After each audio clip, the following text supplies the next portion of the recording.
How do you know? You've never tried it before. Children of the night, what music they make. I would die for her. I would kill for her. Either way were bliss. I see you shiver with anticipation.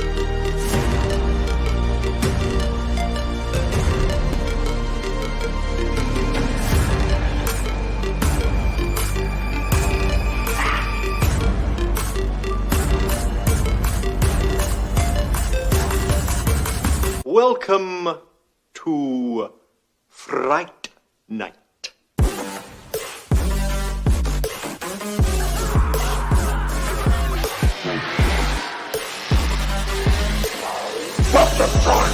Oh, so vulgar.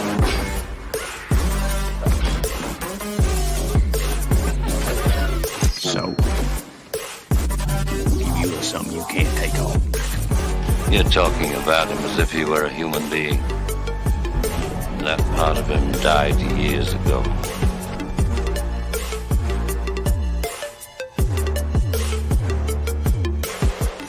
Death. There are no accidents, no coincidences, no mishaps, and no escapes.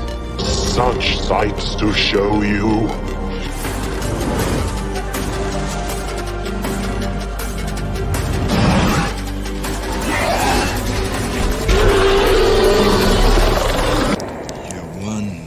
Ugly motherfucker. Hey, you shut your face!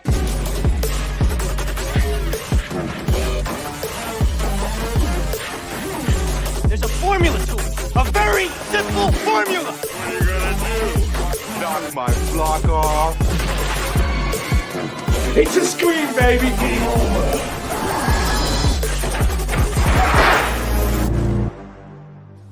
Patient. They're here. Val, I saw you said patient. I purposely put that at the very end. And that's a joke from Michael's stream the other night. What's up, everyone? Thanks for being here. What's going Hell on? yeah. Thanks for having Good us, to be man. here. Yes, I need to Absolutely. put a counter on that thing, by the way. I just made that to like give people time to get to the stream and stuff, and I realized I didn't put a counter on it, and I should have. Looks good. Gonna be Yeah, editing man. that. I just want to put some clips together. I never really understood long intros until I think it was Michael. It was either Michael or Steven told me about it. 'Cause Steven's is pretty long as well. He's like, yeah, that way when the notification goes out that you're live, it gives people like 2 minutes to actually get to the stream. I was like, oh, that makes so much sense. And I felt stupid. So I'm like, I'm just gonna make one. And I did. It looks good. Why, thank you. I appreciate that. Okay, everyone. I Nice. mean, end of the year. I don't think there's anything else horror related coming out in the next, I don't know, 13 days. If there is, I mean, it's not going to be on the list, obviously, but I figured it's time to do a best of 2023 and see how everyone's opinions line up or don't line up. I think there's going to be some skewed results, personally. Probably. All right. We do have one other person coming. Before we jump into that, I'm just going to say hi to the people in the chat. Don't know how many people are here so far, but Ghost Face Fanatic jumping in. Thank you so much, man. I am terrible with remembering the like button. Thank you so much for throwing it out there. We got Val. Obviously, the general always gets a salute. Oh my God, you're right. We were Michael. all so ready for that. Yeah. Everyone was just like, yeah, that was perfect. I'm glad it's across the community. But Michael and I were talking on his stream, I don't know, like a week ago, about how you can tell the people in the military who are in the military by like when that happens, you can see their salute, like they actually kind of involuntarily prop her up a little bit. It's programming, man. The U.S. Dude, it's government ingrained. it did it. And I've never done it with anyone other than you so far, Michael. So now I just saw, Knight and Jake do it. And I'm like, okay, I see it now. I see how ours are like. We kind of It's programming. a little bit. It is. It's like they'll never get me. Guess what? They got you, and you don't even know it. And I know it's been longer for you, Michael, but for me, it's been almost 10 years since I got out. So I haven't actually 2003. saluted. 2003 for me is when I got out. 2015 20. for me. 20 years. Jesus, Man. 20 years. I'm so old. I'm gonna die soon. You've been out of the military almost as long as Jake's been alive. Oh God. Wow. I just You had want to put it pile there into on the there. specifics. Yeah. I'm that young, huh? Damn. Yeah. We'll go with that. You're that young. Damn. We'll go. No, we'll go with Some that. hands are gonna be thrown by the end of this, Eric. I'm just saying. Michael knows I love him. Michael knows I love him. Good God, man. Sarah's also in the chat. Thanks. Thanks for jumping in the chat as well as on the panel. I'm really excited about this. Was it harder for anyone? Really quick, but like compared to last year, do you think it was harder to pick this year your top five? Ooh. I'm gonna say no. I'm gonna say Yeah. for this year, I feel like my top 10 was easier. The last year, there's so many good movies last year. That's my thing. Like I couldn't pushing things in and out of my top 10. I'm like, I have to sacrifice a child here, pretty much, is where I was at last year. See, I went the other way. I think we're so spoiled now with so many horror movies that are coming out that I now have like the luxury of being pickier with what I like. Whereas before I'd be like, excellent, 3 new movies dropped this year. I love them all. And now I'm just like overly critical, I guess, because I have like options. That's a good way to put it. I was thinking, and I was also kind of toward the opposite of the year, opposite of Jake as well. But I was like, I'll be honest, I didn't think the movies for me, in my opinion, were as good this year as last year. So I had a harder time that way. Like I can, without a problem, pick 5 movies that I liked. However, saying they're top 5, it's like, is it good enough to, like, if I compare my list this year to my list last year, in my opinion, blows it out of the water, because last year had X and Pearl on the list. So just those 2 movies there. And also, I mean, we had Barbarian, we had Smile, we had there's so many good movies. Black Phone last year Black too. Didn't Phone. we? Black Phone. Yeah. Yeah. Dude, I feel like and that's what I was kind of getting at. Last year, I felt the movies were better in horror than this year. So, and I had a little bit, harder of a time making my list this year because of that, but still got one down. I'm trying to figure out what my least favorite is going to be, because we are going to do that as well. But back to the chat here. Melissa, thanks for showing up. How you doing? Russell's in the chat as well, saying, "Hey, Melissa, my dear." No, I'm not your dear, Russell. I see how it is, man. I see how it is. Jordan showing up. What's going on, man? Who else we got in the chat? I don't know. We got that many people so far. Wayne Turner is here as always. Number 1 in horror is easy because I only watch horror movie in theaters. Nothing on streaming. I have no streaming service. Oh, man, streaming services are getting crazy. There's too many of them, and there's only we're gonna get to a point where it just makes sense to go back to cable. But anyways, I agree.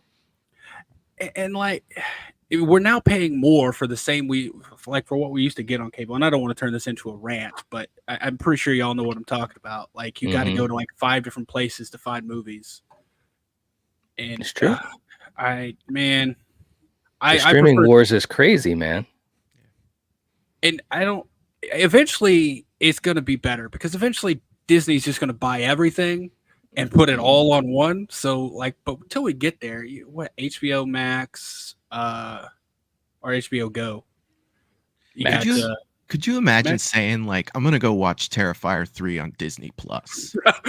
You know what I mean?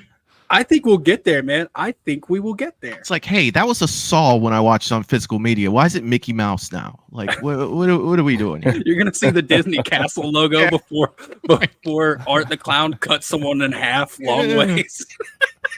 Bro, I would be there for it. I would be there for it. Oh my god! All right, y'all. I know we do have one more coming, at least one more coming. But we can go ahead and get started if y'all have your least favorite in mind. Does everyone have a least favorite movie of 2000? Without a doubt. Okay. Anyone who wants to go first, feel free. We don't got to go in order. I got to hear what Jake is ready. Yeah, I was about to say, Jake is like, okay. Let's hear it, Jake. What is your least favorite of the year, man? All right. So I saw over 50 movies from 2023, and I think without a doubt, the worst one, like horror, drama, everything, was Pet Sematary Bloodlines. Like one of the worst movies I have ever had to sit down and watch. Listen, I'm sorry, I'm not this critic who comes out and is like, oh, this movie's awful. You know, I'm not crazy about top 10 worst horror movie lists. You know, a lot of effort goes into movies. None went into Pet Sematary Bloodlines. This is, if I had to assume and speculate, this is an AI generated script. I think it is so bad. It is so like unnatural in the deliveries and like the way things are worded. I've never seen a movie quite like it. Like it's so astronomically bad from the moment it starts to the moment that it ends. I don't know what happened. I was blown away by how much of a catastrophe that this one was. Don't watch it. That's all I have to say. I know it means a lot. Your intro has like the original guy saying sometimes that it's so like. I don't know how much Pet Sematary means to you, but it feels like it means a lot. I love that original. The remake, I don't think is bad. It's fine. It's like, cool. They did some different things. Cool, whatever. But like, it's so unnecessary. Dude, give it 5 minutes and you'll know what I'm talking about with the dialogue. Like, there's a line in there where this guy gets pushed down in the dude's apartment, okay? And he looks up and the guy doesn't have a shirt on, right? And he's just like, oh shit, why you sexy? Is that something you say? Is that something you would naturally say? Oh shit, why you sexy? Was something that someone actually wrote into a screenplay and that got made into a movie. I'm like, I can't believe it. I'm just like, this is this maybe is it was insane. AI generated, or maybe that. I'm gonna be honest, man. I was trying to think of my least favorite of the year, and I forgot that one. I'm gonna be a little bit of the oddball because I didn't hate it as much as most people. However, I do recognize it was not good because it was just a prequel to a remake. So it's like, it can't be that good. It made the remake look a lot better. I'll tell you that. Are you not crazy about that one? What I don't mind the remake. I don't, obviously I think the very first one is great. I'm weird because I actually think the second one, the original sequel, was just batshit insane and I love it. Me too. 100%. So I think honestly they go in order for me. Like original, if I was to rank them, original, sequel, remake, prequel. Like I think that would be a great order. I don't think the remake was bad, but I do think the prequel made it look a lot better by comparison. So you got that going for you. I'm just happy I didn't see it. He said don't watch it, and I'm like, I will take your word for it, and I'm not gonna bother. Like, that's fantastic. Most people will tell you not to watch it. I mean, it was a direct to streaming too. Like prequel to a remake, direct to streaming. How good are you really gonna be? But every now and then, though, you get a surprise with one of those. You know what I mean? So I was kind of like, I'll give it a chance. You know, we'll see. Man, I had to rewind a scene right at the very beginning 3 times before I understood what they were saying. Like I actually had to get the notebook out and like write down the lines and be like, okay, so they're trying to convey this, and this here. Okay. Like it's that unnatural. I don't know. It's such a bizarre movie. I've never seen anything like it. I think it's just unwatchable. I would watch it again simply for Pam Grier. Absolutely love Pam Grier. And I was okay with the movie for her. But short of that, it was a stinker. All right. Sarah, you seem like you were pretty raring to go with your least favorite as well. What you got? So I almost put Pet Sematary Bloodlines as my bottom because it was so bad. I legitimately fell asleep multiple times, but there was only one other movie that like rivaled that, and the only deciding factor between them was I actually turned this one off, and it was Skinamarink.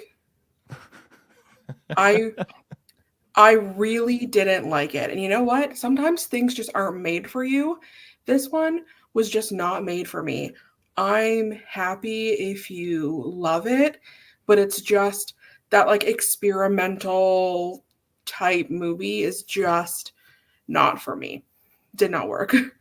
Okay. I didn't think about Skinamarink as a bottom either. Jake, I'm curious how you feel about Skinamarink because I know you like weird movies like that. I do like weird movies like that. What I will say is that this movie and another movie called The Outwaters that came out this year, I feel like kind of had the same approach. Like it was like, let's try to show the audience the least amount as possible and make this almost kind of like an audio drama where it's like the shit in the background's really creepy.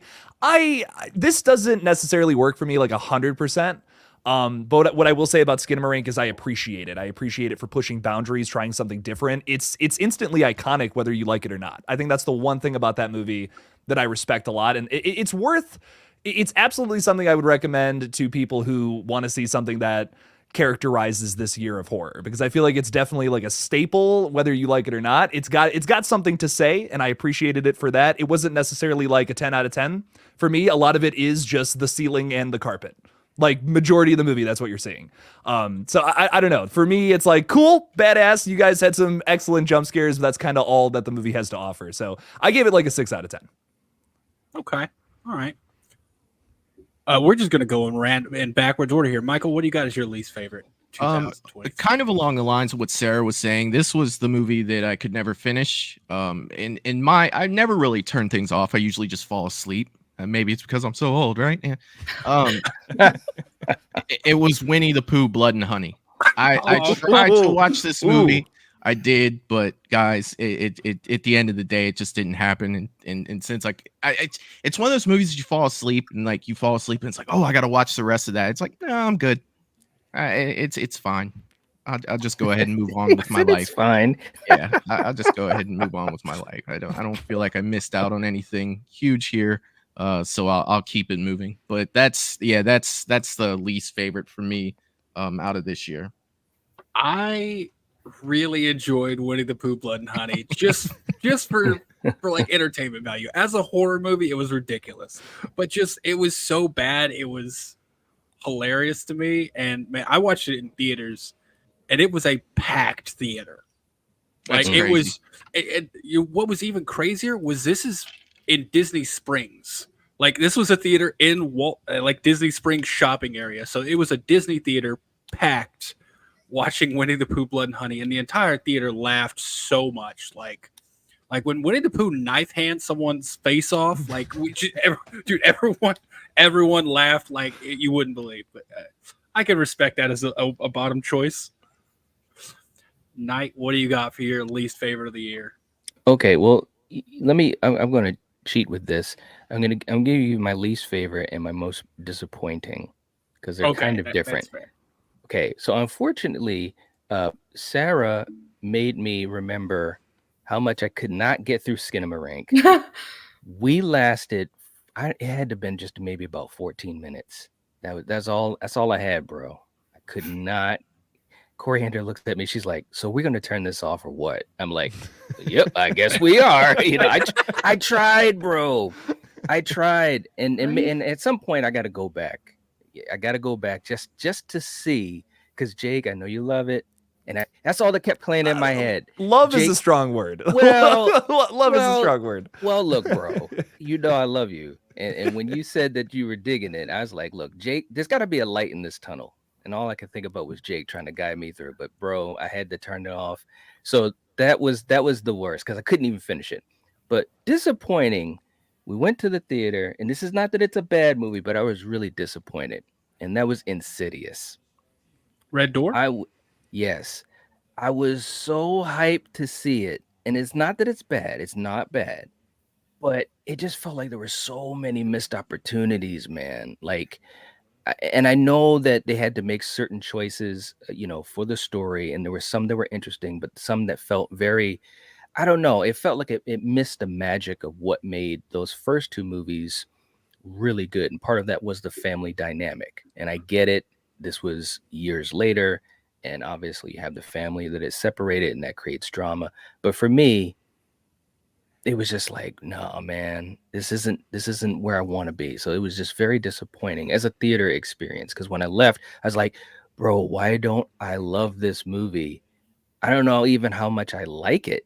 So kind of I don't know about you guys, but with Insidious, did you kind of feel like the movie didn't matter? Like if it never happened, like the story would have never changed. That's right. Anything. Like that was my biggest takeaway from Red Door. And it was very disappointing because I do like Insidious. Right? I know. they dug themselves in a hole because they did the whole like erasing their memory. So they did the problem they had is they had the characters having to learn something that the audience already knew. Right. So it was kind of right. boring half the movie because I mean, what's his Ty? I think that's the kid, Yeah. the actor's name, Dalton. Dalton's trying to figure out like what we already saw happen to him. So we're like learning information that we already know, and it just it was too boring, honestly, which sucked because I was so excited about it. Yeah, man, Yep. so excited about it. I love Insidious, but before I do my least favorite, we got another guest knocking at the door. I'm going to bring him on. I'm going to bring him on without a huge fanfare because no one else got any, and I don't want to play favorites. So my buddy Steven from Craven Something Scary. Hey, buddy. Hey. Sorry I'm Glad you late, can make it. guys. Thank you, That's man. completely fine. We're going around and doing we're doing one least favorite of the year. We're starting with that, so we go up. We don't want to end on a negative note. So everyone but me has done a least favorite of the year. So if you have a least favorite of the year, what do you got? Oh boy, I guess technically it should be something I've actually seen. If you need a second, I can throw mine out there. What do you think? Yeah, if you don't mind, it gives me a second to think about it. Just a second, yeah. All right, my least favorite, and I believe Sarah and I had a conversation about this one as well, but it's a movie that no one's brought up yet. It's kind of crazy, but it's called Nefarious. Yeah. I don't know if anyone saw that movie. Oh, I haven't seen that. Okay, so from the trailers, I was like, all right, looks like a standard possession flick. Cool.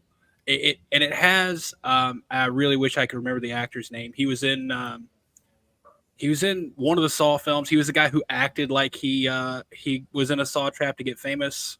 Oh But yeah, he from was- Seven. Yep. Bobby Dagan, I think was the character's name. Yeah. It's that actor. I love him because one of my favorite movies of all time is Boondock Saints.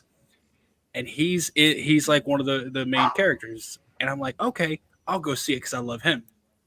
And I get there, Sean Patrick Flannery, that's his name. I start watching it and I realize this is a mediocre possession film made to push a political agenda. Like 1000% this movie was made to push a political agenda. I'm not saying anything about agreeing, disagreeing, where I stand on the political agenda. But if you make a movie to push a political agenda, I'm not there for it. Like it's not you're losing the quality of the art, in my opinion. If it's just made, if you make a bad movie, but it's it's pure art and it's just what you wanted to make, I stand behind you. If you make a movie just to push an agenda, and this movie was very much that. Like you watch within like the first 15 minutes, you can tell what it's trying to do, and it sucks because I was really looking forward to it. But so for me, it was no doubt Nefarious, worst movie of the year, or my least favorite. I don't want to say worst but my least favorite was Nefarious. It's sneaky because the trailer, like I had watched the trailer and I mentioned to Eric that I was going to watch this because the trailer looked like pretty good. And then he told me what it was about. I was like, okay, no. Here's the thing. I didn't even tell you. I tried not to tell you, but I like my first question was like, my first question was like, are you a left or right politically? And that was my question. And then as soon as you told me, I'm like, you will not like this movie because it's so yeah, it's not to get into the politics because I'm not about that at all, but it's for that reason, it's got to go with my least favorite. There's a lot of recommend movies not watching it.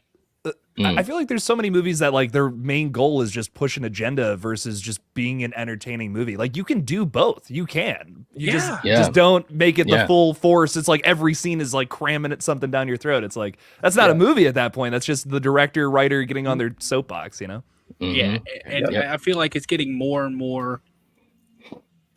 It's getting more and more prevalent, and I understand wanting to use your platform to give a message. That's totally understandable, but you got to be talented enough to do it and still make it entertaining. Like Saw, and I'm terrible with the sequel numbers, but the one about healthcare, 6, that's very clearly a message about the state of healthcare. so freaking entertaining. Like I absolutely love that. And that's a good blend right there. Like there's very clearly a message, but it's art, it's entertaining.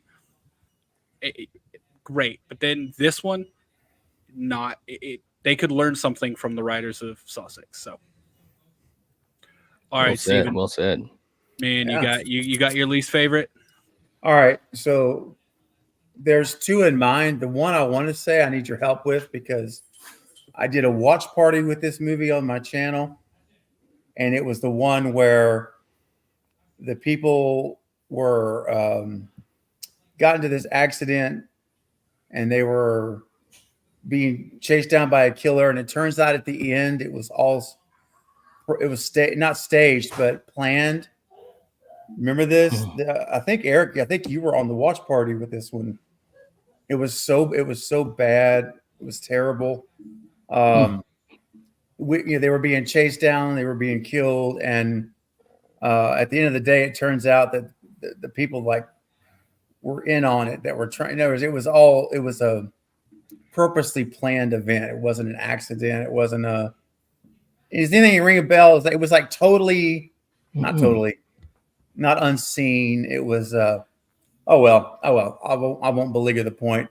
That's actually my pick, but I don't remember the movie, so I have a backup.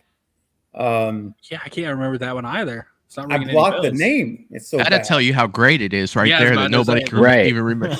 I was just about to say Even that does tell remember you. the name. Yeah, it was that bad. I don't remember it at all, the name at all. So I'll tell you the one that I do remember the name, that I was skeptical but hopeful because it was M. Night Shyamalan, and I had high hopes, but I always approach his movies with skepticism because he has so many duds. He'll have one great movie for every 5 movies, in my opinion. So anyway, it was his movie, Knock at the Cabin. I fell asleep in that movie about maybe a little over halfway, and I never went back to it. I still don't know how it ended. So I was that uninterested in revisiting that movie. So for me, it was so boring. It was so slow. I just, like I say, it put me to sleep literally. So that's my That's a better title. Yeah. It was such a slow burn that the candle went out. Yeah. Yeah. It never got to the yeah. You can go too slow, in a slow burn. And so that was one for me. Knock at the Cabin. Sorry. I guess it didn't. I guess the apocalypse didn't happen because we're all still here. I guess they did what they had to do. I have no idea. So I that's mean, mine. do you want to know how it ended? Is that okay? I don't mind because I'm never going to watch it. again. Well, I haven't seen it. Okay. Okay. All right, Okay. never mind. Cool. All right. So You've been warned, Knight. yeah, You've been just warned. Well, it is I've- the slowest of slow burns. Yeah, I've And heard borderline that not from a horror. couple people. Yeah, like I would say it's more suspense than like all out horror. But Yeah. I didn't hate it as much as I thought I would, which is weird to say because I went to the theater to see it. But it's kind of partly because I saw it at a drive-in theater, so it's just like a really good experience. Like, does that happen to you all? Like, a good theater experience will just make a movie, even if it's bad, even better. Yeah. Okay. Oh, yeah. It's not just me then. All right. No. All right, let's get to the good stuff now. Now that we've all did least favorites, we'll start with an honorable mention. It didn't quite make top 5, but it's close. Knight, you want to go first, man? I know you got to get out of here earliest, so let's start with you. Well, this was tough because I think, like we said in the beginning, there were some good movies. I enjoyed quite a few movies. For honorable mentions, I'll give 2. One was Suitable Flesh, which you guys know I'm a huge 80s horror fan, and this was totally a throwback to things like Reanimator and From Beyond. It was really kind of an homage to Stuart Gordon and that time frame of films, Castle Freak, stuff like that. If you guys haven't seen any of those movies I just said, you need to see them. You need to do some homework. Okay. Yeah. That's all I got to say. Scream Queen, Barbara Crampton produced it, co-starred in it. Heather Graham starred in it, which was amazing to see her in this role. So that's all I'm going to say about it. Trust me, and you will not go wrong. Check that movie out. But also, I want to give a shout out to Cobweb. That was a really, really fun little movie. You know, it just took me by surprise. I'm not saying, you know, obviously it's an honorable mention, so that tells you, you know, it's one of those movies, and I've only seen it once, but it's the type of movie that I want to see again to kind of go a little bit deeper on. But it was fun. It was really, really cool movie. Took me to places I didn't expect. Definitely. I don't want to say any more because that might show up a little later on the list. So, Michael, what do you got for your honorable mention, man? So my honorable mention is a movie that I really haven't had anyone to discuss it with that liked it like I did, you know, because a lot of people were saying this movie's too slow, but I had a great time with it, and that was The Last Voyage of Demeter. Yeah, I really liked that movie, but everybody I try to have they're like, oh man, it was so slow, I couldn't even get through. It's like, dude, it was awesome. Like, I absolutely honorable mention for me. I have to throw that out there. Would it be my number 6 on a list if I continued? I'm not sure, but I definitely want to talk about this movie because I don't feel like it gets enough love. No, it doesn't, man. I really enjoyed it. I really did. So I want to use that as my honorable mention. I think prequels have a tougher time because, like, on some level, you know how the story has to end. Like, you know, certain things. So they've got a little bit tougher of a time, but I think it did well. My biggest thing was some of the CG, which was a shame because they actually did a lot. They did some really good practical effects. Yeah. And then they just used CG more than the practical effects. And it was like, if they hadn't done that, man, I think it would have gone over so much better. But I agree, man. Steven, man, what do you got as your honorable mention?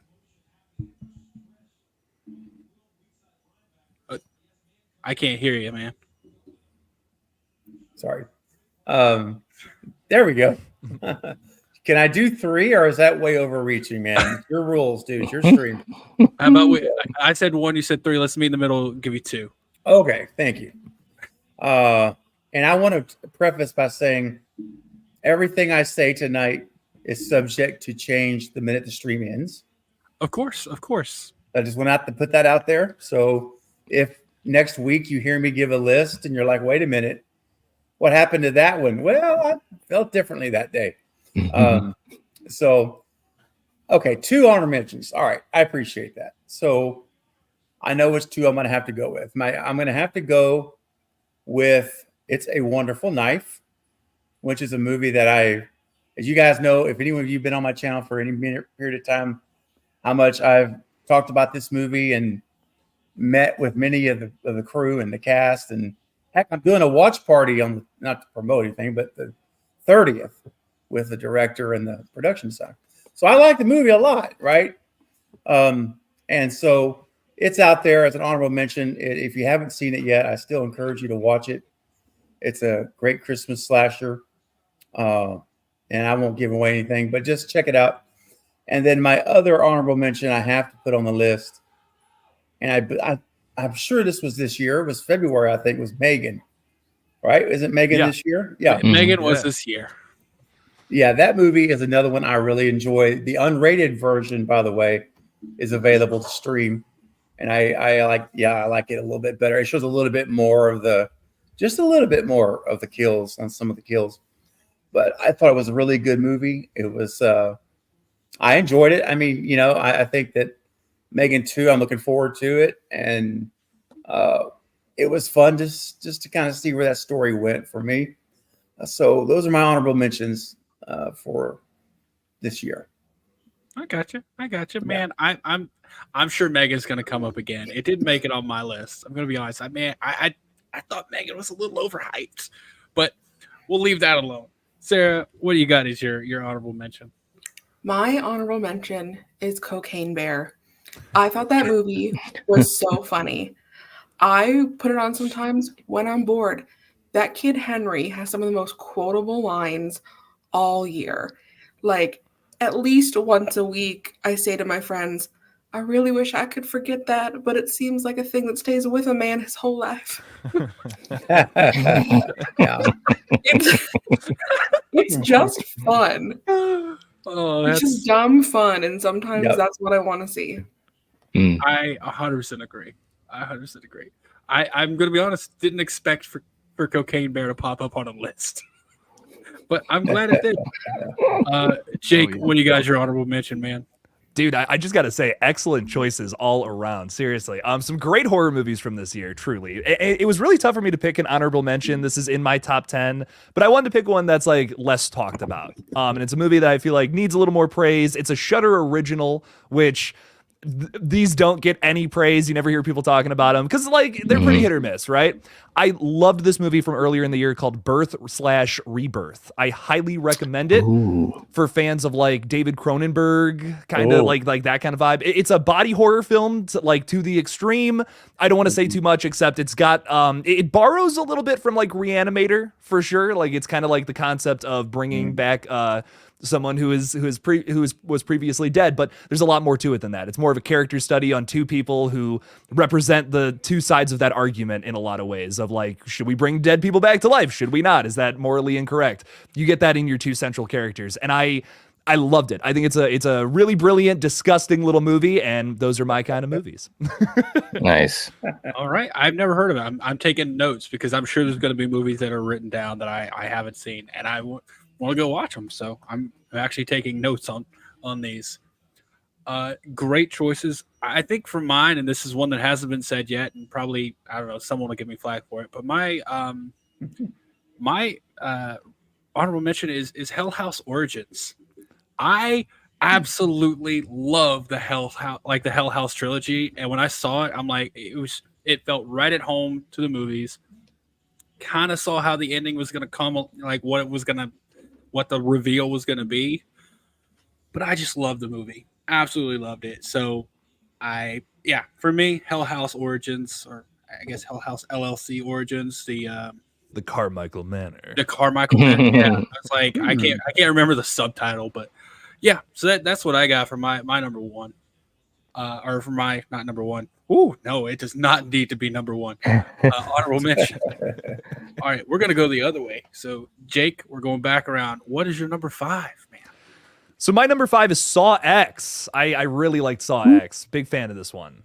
I think biggest thing with this film, biggest thing that I was attracted to was just taking a Saw story down a different path. You know, this is all about humanizing John Kramer, something that worked for some people, maybe not so much for other people.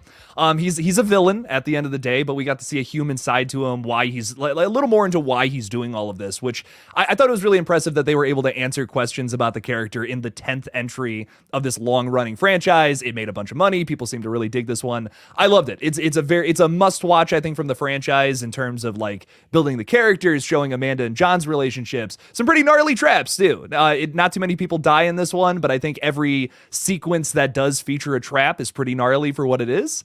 And I love this one, maybe more so because of the character study and less for the typical things you come to for a Saw movie. So really, really fun and thought-provoking stuff with this one. I dig it. Sarah, what do you got for yours? My number 5 is actually because of something you brought up earlier. The theater experience was like super fun, and it's Megan. I went before all the hype was happening. Like I wasn't really paying attention to like the marketing, so I went in like kind of blind. All I saw was like her TikTok dance, and my friends and I were dying. As soon as that intro started with the Perpetual Pet commercial, I was like, "This is my kind of movie." Like I'm in. And it was so funny. It was unexpectedly funny because I was thinking it was going to kind of be like a Child's Play, like remake kind of movie where it was going to be mostly brutal and maybe a little funny, but it went the opposite way. And it was just like a fun, bloody comedy. And I really liked it. All right. I guess I should have seen it earlier. For me, and I've said this before, but spoilers don't ruin a movie for me at all. I still have just as good of experience. Hype will mess me up with a movie. Like if everyone's talking about how great a movie is, I'm like, all right, I'm going to go see it. My expectations are just so high, and I hate it. So I should have seen it earlier, but yeah, I'm not going to say too much more about it. Craven, man, what do you got? What's your number 5? Well, first I just want to say, Sarah, I didn't realize you were British. It was a bloody good time. That's awesome. I thought you were Canadian, so you're keeping secrets. Hey, we're under the Commonwealth. There you go. I love it. So again, ranking these 1 through 5 is ridiculous. It's hard. It's so hard. I mean, you know, each day you may feel one's better than the other, but that's okay. It's fun. So for me, this is going to raise some eyebrows, and especially my brother Jake down there, my good friend, my collective brother. Your eyebrows are going to raise up probably more than anybody's when I say this. But you know what? I like it. I'm not ashamed to like it. I've seen it many times, and I've met, you know, not that that matters, but it does, you know, when you meet people that are involved, it does add a little different sauce to it. But even before then, it's Kevin Williamson's Sick. I enjoy this movie thoroughly, and every time I watch it, I tend to like it more. And it's great kills, great suspense, a great opening. It's got the Williamson touch. You know, you can tell the great. At least for me, it's very, very Williamson. You know, it's like, oh yeah, this feels good. Great movie. I highly recommend it. I still know there's a lot of people that haven't seen it, and you know, I think you're missing out if you like a good slasher movie with a whodunit factor involved as well. So Sick is my number 5, man. Go watch it tonight. Yeah, I haven't seen that one. I'll definitely take notes on that one for sure. Yeah. Yes. I've not seen that Definitely. one. Check it out, Michael. Check it out. You really should. You really should, man. Yeah. I really enjoyed it as well. I'm sure it's going to be talked. I know it'll be talked about a little bit more later. Oh, all right. Michael, what do you got? What do you got for your number 5? This, my number 5. This is, you know, and not to reiterate and, you know, say what everyone, you know, has already said, but it is tough with these 5, right? Because your number 5 could be your number 4 tomorrow. Your number 2 could be your number 1. This movie was a surprise for me. It wasn't a surprise for everyone else because everyone else was so excited to see it. I saw the trailer and I was like, take it or leave it, you know, and I got a chance to see it early. So I watched it and that was Thanksgiving. And I really like this movie. It surprised me. Yes. Looking at the trailer, I was like, well, I can already tell you what this is going to be. And it was what I thought it was going to be, but it was There fun. you go, Eric. When it was over, I was like, man, I had a great time with this movie. And I really like it. So my number 5 is Thanksgiving. I know that'll be talked about later as well. Yeah, I didn't want to say too much because yeah. I figure at least 5 out of the 6 people may bring up Thanksgiving. Maybe we'll see. We'll see. Well, I know one does. He's got the mask. He had the mask on from him. Who's to say, really? Who's to say? All right, man. What do you got for your number 5? Yeah, this was really, really tough because there are a lot of really cool movies. So this definitely could change, like as soon as I say these. But for my number 5, this was for me, anyways, a really fun franchise that I enjoy. It was a return to form, and it was a really good time in the theater and for watch parties as well. And that's Evil Dead Rise. It's just Great one movie. of those.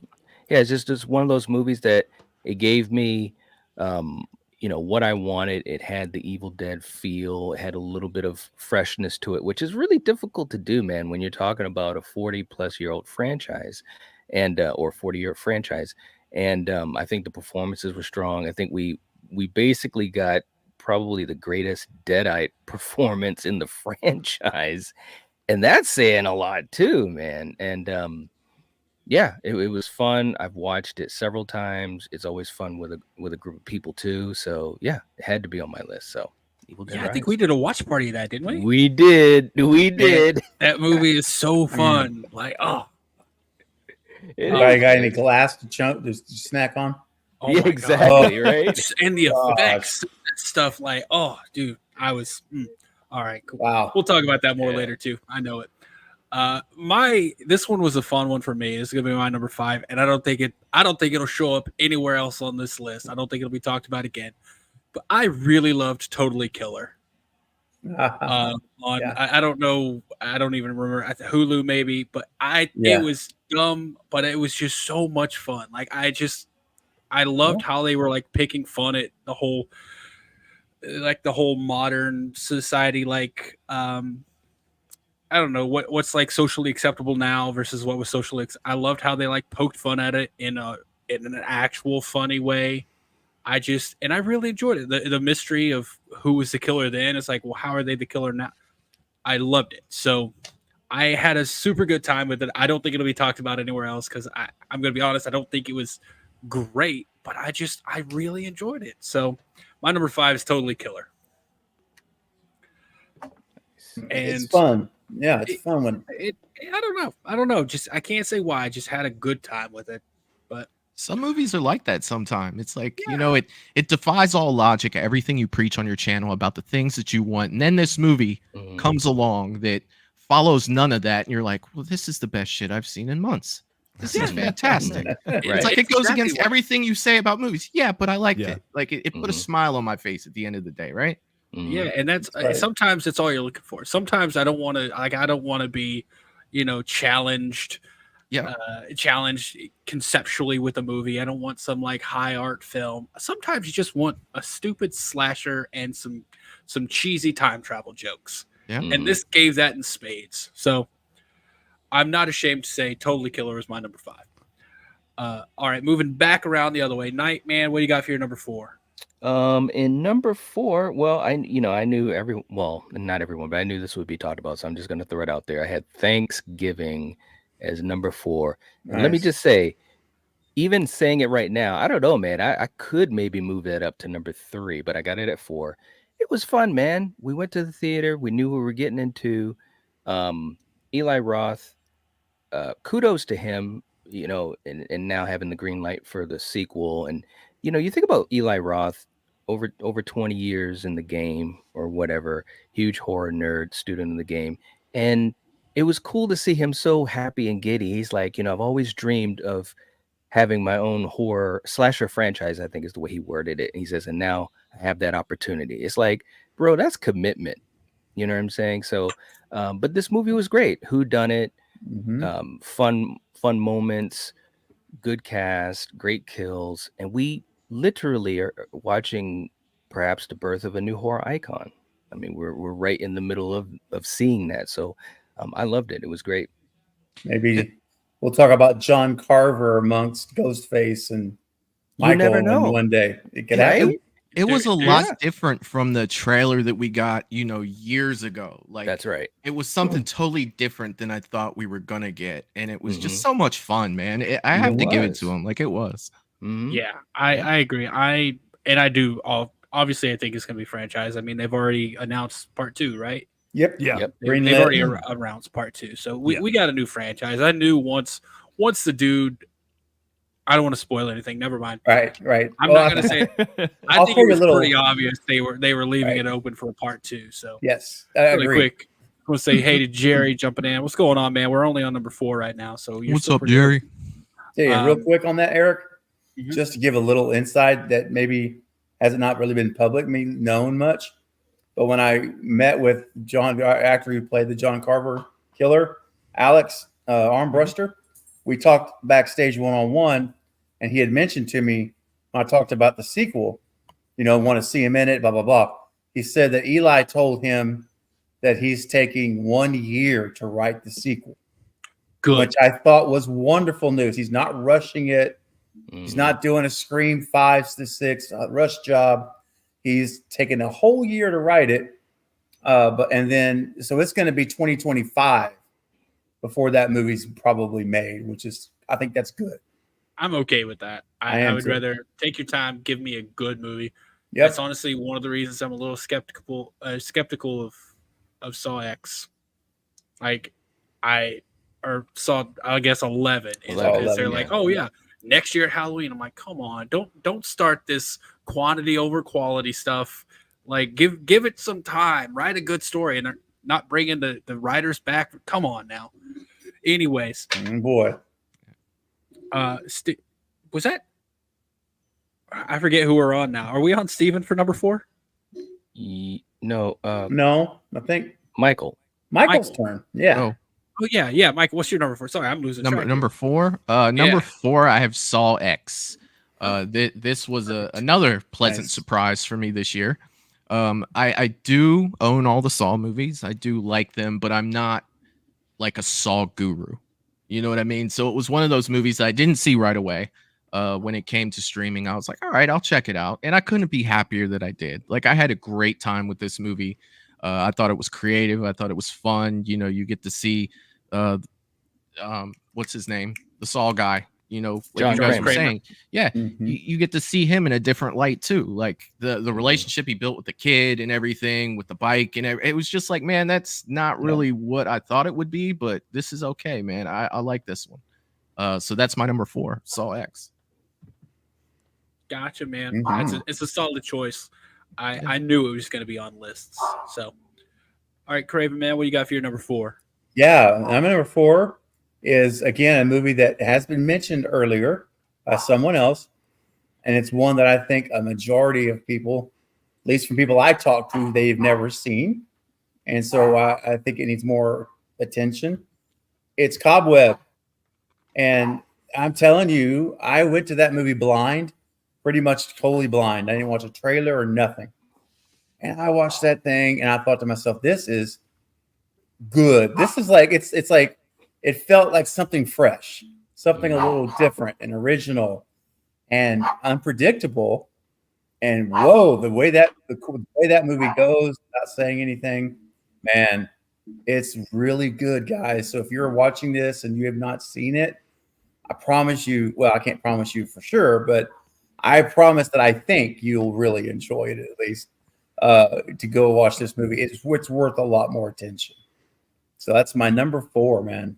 I feel like Cobweb kind of came and went without much fanfare. It did. Yeah, it did. It did, unfortunately. Yeah, it's not a good thing because I mean, I thought it was well executed all the way around. So it was.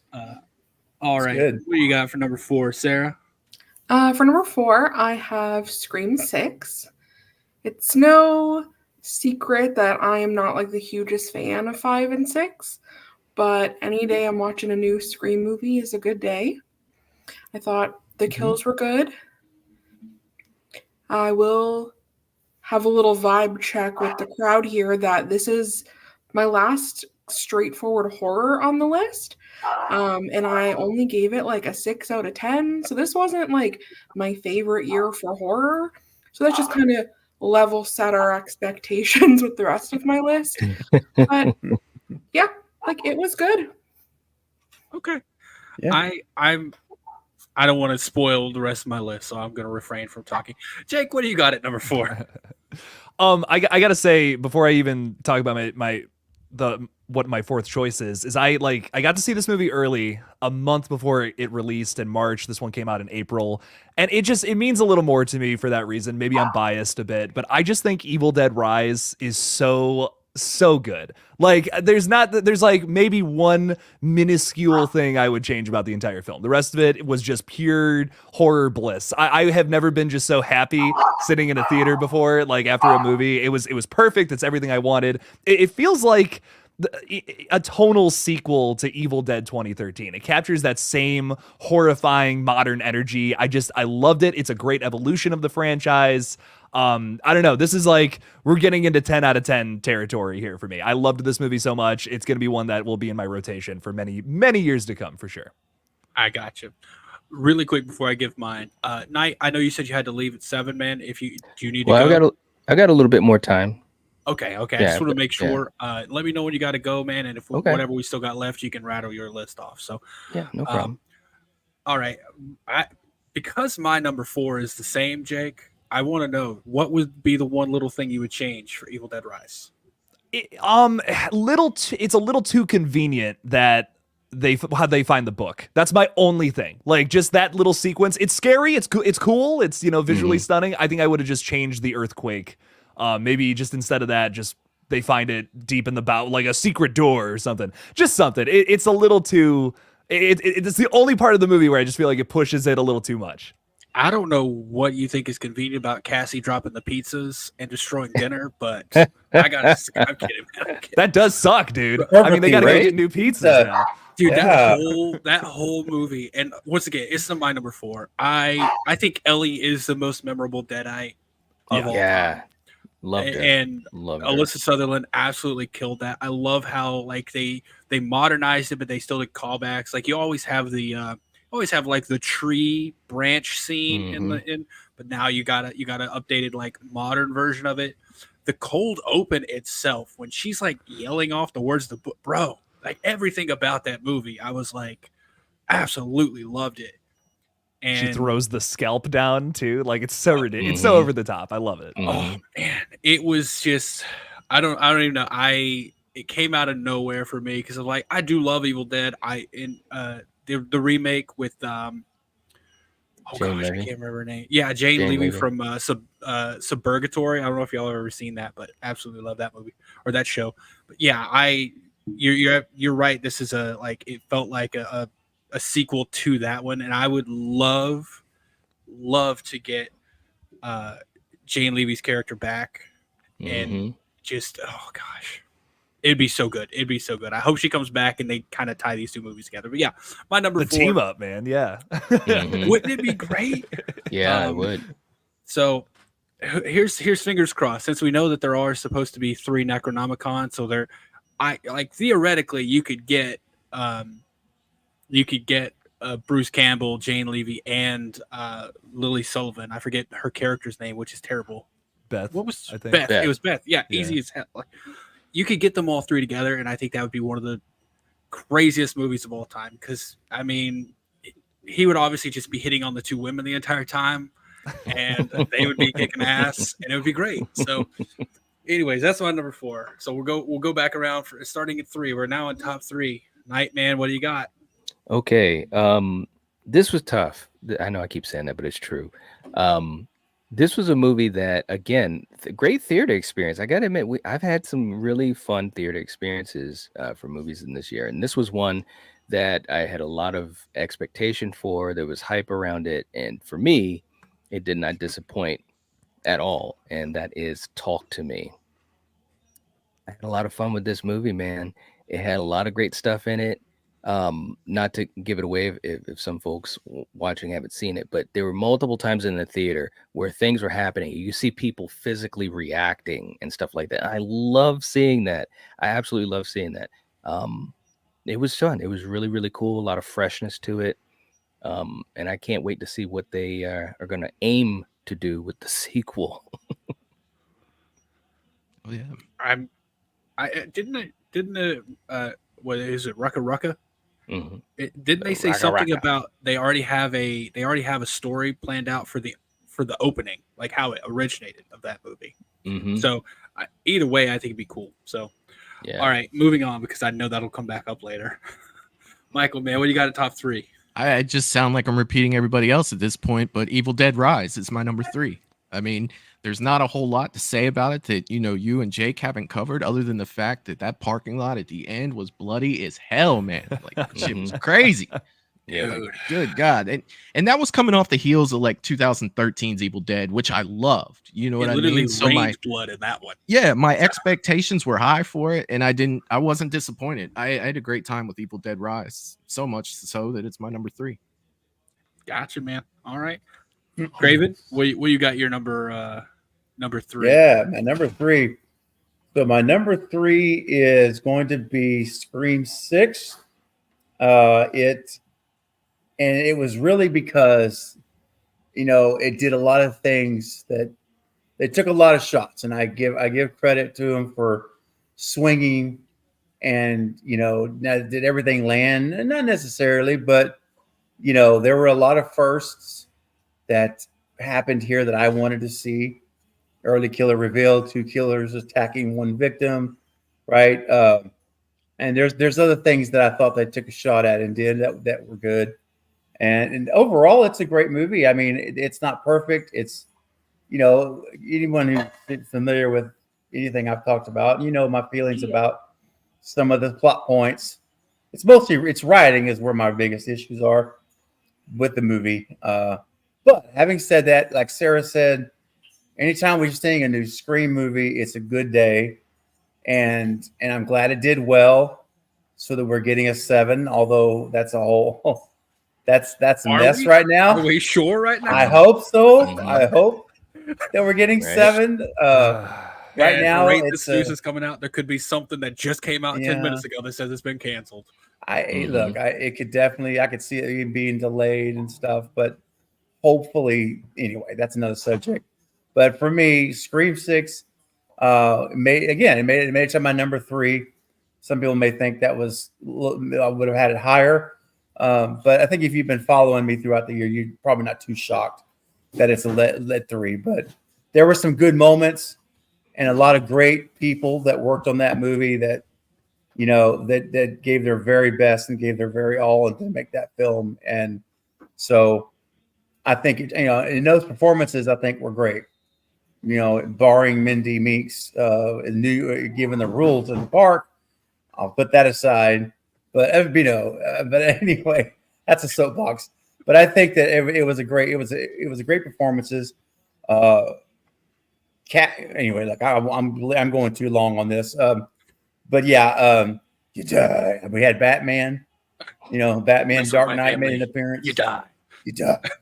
So there's things like that I can just keep bugging me, but it was good enough to make for me to be number 3. So okay, yeah, long live Scream, baby. I hope Scream does live long enough that I forget about Scream 6. So, all right, Sarah, what do you got at number 3? Okay, everything else I have, super excited about. It's like at least an 8.5 out of 10 and above. So my number 3 it's a thriller, not a horror, but I snuck it in. It's called Missing. It's the sequel to Searching. I love these movies. I like a movie that's like a puzzle that you have to put together. These are the ones, if anyone hasn't seen it, they're like all done in screen. So it's a girl trying to find like her missing mother, and she's like putting the puzzle together to try to find her. But you can only like function in like the parameters of what you can do with technology. Yeah, it's so good. Wow. It's interesting. Yeah, I saw the first. I saw Searching. I haven't seen this one yet. I think this is better than Searching. Okay. I'll have to give it a watch. This was one that I saw, and I'm gonna be honest. When I saw it, I was like, it looks too similar. I'm like, you know how every so often there'll be 2 movies that come out at the same time that are essentially the same movie.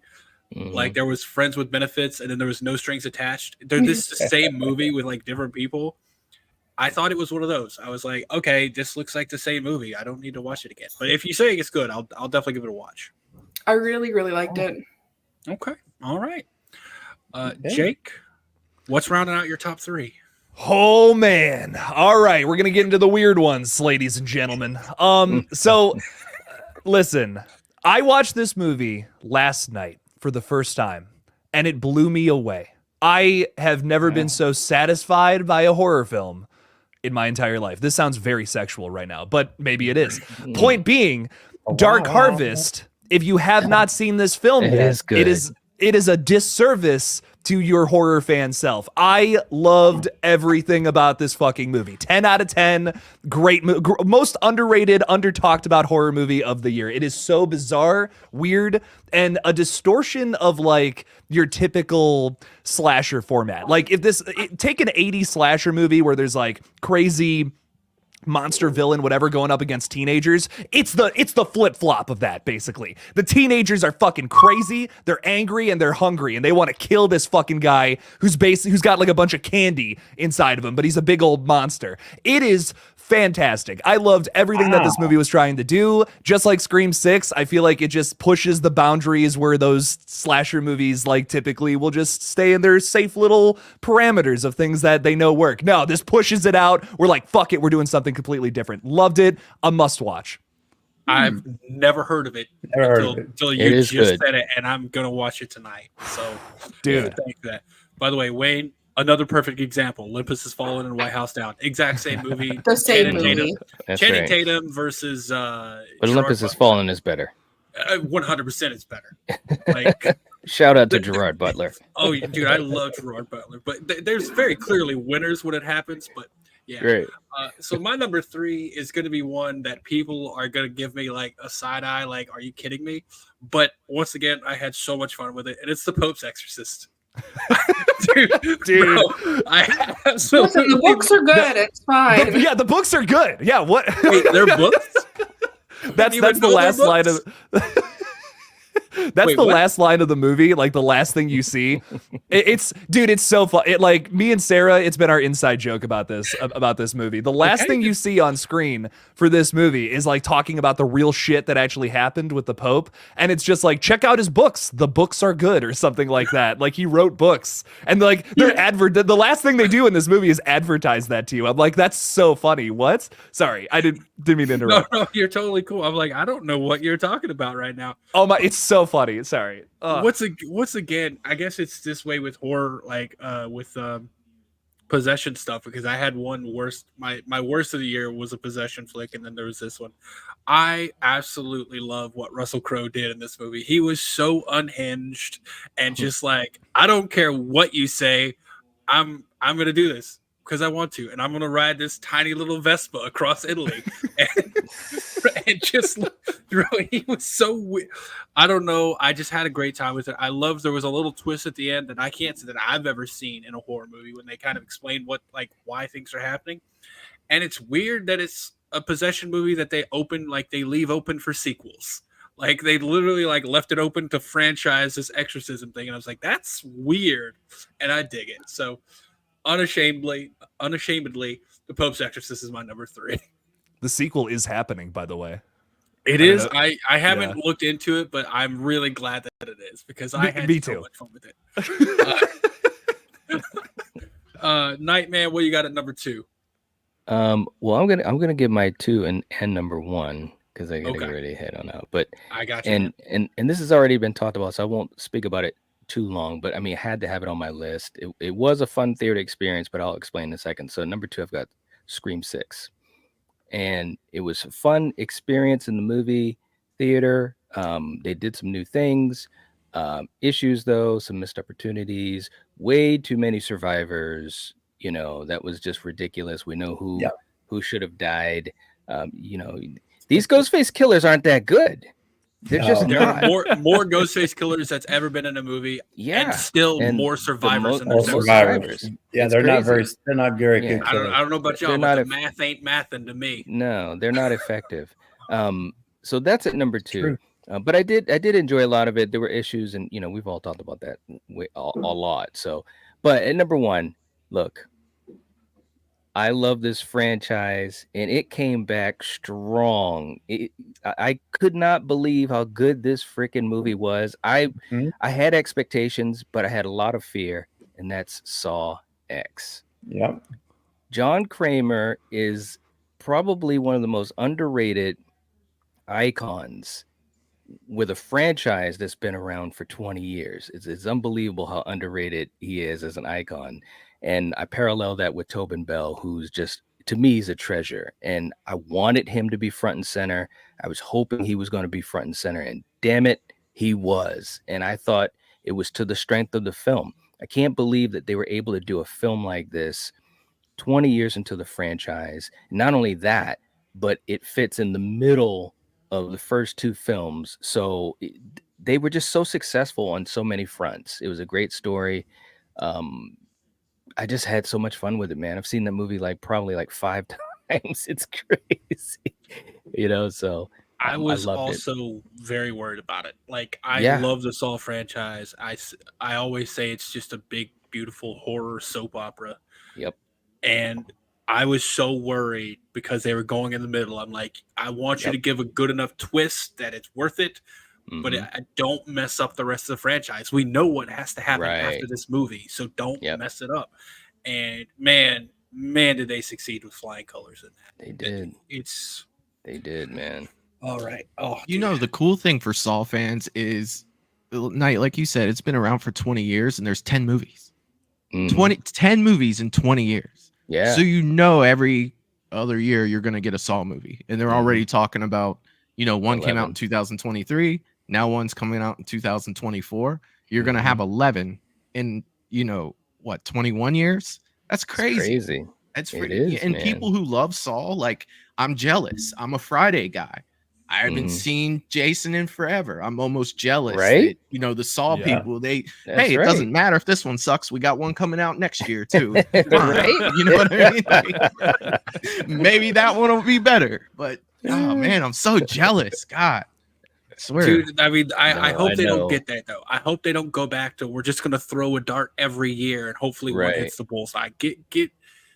Take your time with it. Develop Saw 11 and make sure it fits and works. So That's right. I hope we continue with that. But man, thinking about it, 10 movies in 20 years. Yep. I mean, Scream is coming up on it'll be what 30 years in 2026, and by that time we'll have 7 movies.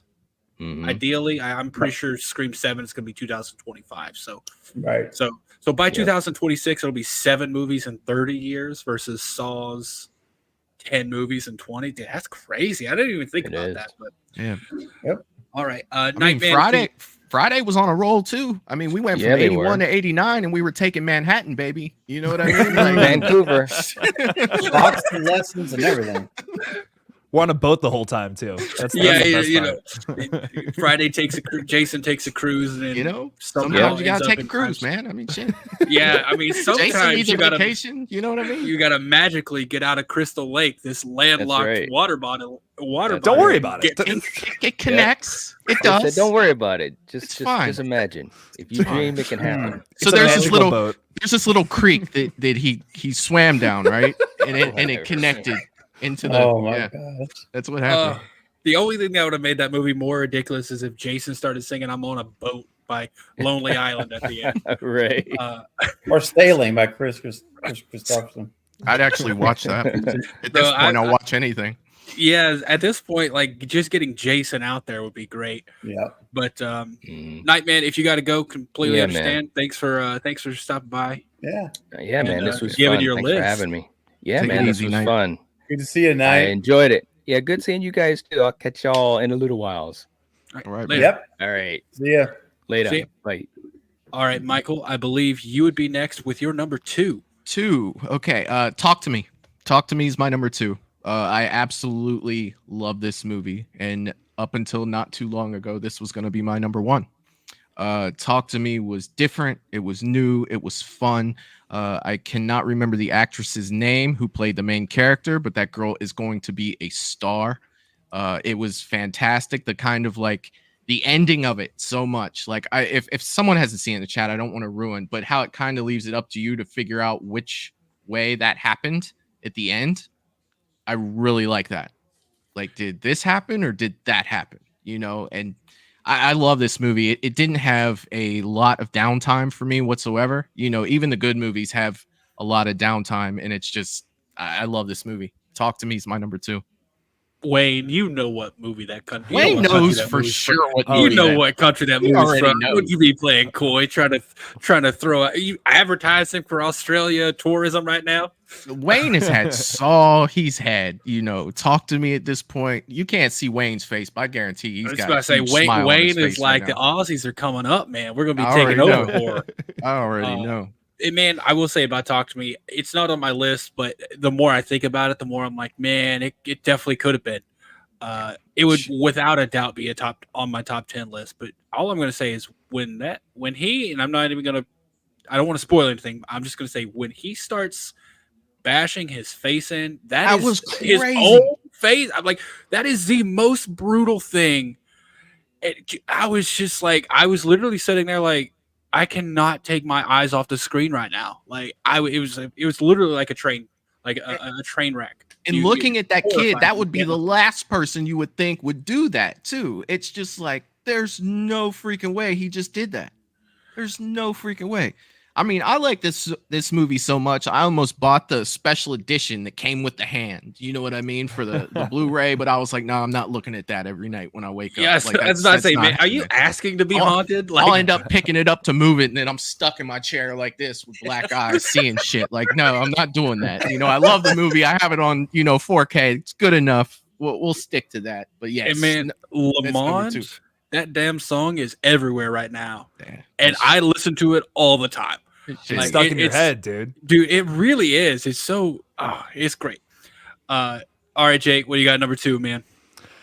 Okay, so another weird one that satisfies my weird disgusting needs that I need in horror movies. Infinity Pool, baby. Oh, yeah. Gross, disgusting, slimy film. And I loved every second of this. Mia Goth gives one of her best performances in almost any of her catalog. The only thing I think is better is Pearl, in my opinion. Like Pearl that's forever going to be her best movie. Come on, let's be real. But I mean, unless Maxine. Oh, you're right. That's upcoming. You're right. That's coming up, man. Hey, that might take the cake. You never know. But man, I loved this movie so much. She is so brutal and over the top and so hilarious. There's a sequence in this movie where she's screaming at the main character, Alexander Skarsgård, and his name is James, and she's just like, James! And I don't know, there's something about it that is so funny to me. Yeah. Like, okay. Tears coming down my face. I was laughing so hard. I saw this movie the day before I left for vacation too, which this is not a good movie to watch before you go on vacation. This is like the worst thing that could happen to you on vacation. That is this movie. You definitely won't leave the resort after that. No. No. I loved it though. I think it's great. I don't even know what else to say about it. I mean, it's just a different way to look at the idea of cloning. It's just a whole different way, a whole different perspective on that. I've never seen this done before. I loved it. I think it's one of the most original horror films to come out all year, and it has that like Brandon Cronenberg, this is so uncomfortable to watch kind of feel to it. It's definitely the most like comedic of his catalog too, where it's like if you watch his first two movies, they're like way more serious. This is almost like a black comedy in a lot of ways. Dude, for me, even the parts that were just, there was nothing going on, you know, when they're like just having dinner and having conversation, there was always just an eerie feeling, and I could not explain it. Like every second of that movie, I'm like, I don't know what's going on, but like, it's like, I don't know. I don't like to use this word, but it's like triggering. I don't know. Like there's always something where I'm like, why do I feel this way watching this right now? And I'm going to be honest, I had almost no idea what the damn movie was about going in. Like the trailers didn't really show you much. And then when the first, you know, some of the first things start going on, I'm like, are they going like I know what you did last summer route right now? It's like, it was just going to be, and then it got batshit crazy from there. And I'm like, what? There was like an acid trip section. And I'm like, I don't feel like I ever need to do drugs now because I'm pretty sure this is exactly what it's like. And so, yeah, don't do drugs. Just watch Infinity Pool instead. Yeah, man. It's a very unsettling movie. Unsettling. That's the word I should have used. You feel it's like eerily unsettling the whole time, even when there's just normal things going on. That's right. I watched it before I went on vacation, which was like not a super smart idea. Oh, yeah. So you all both decided to watch this before you went on vacation.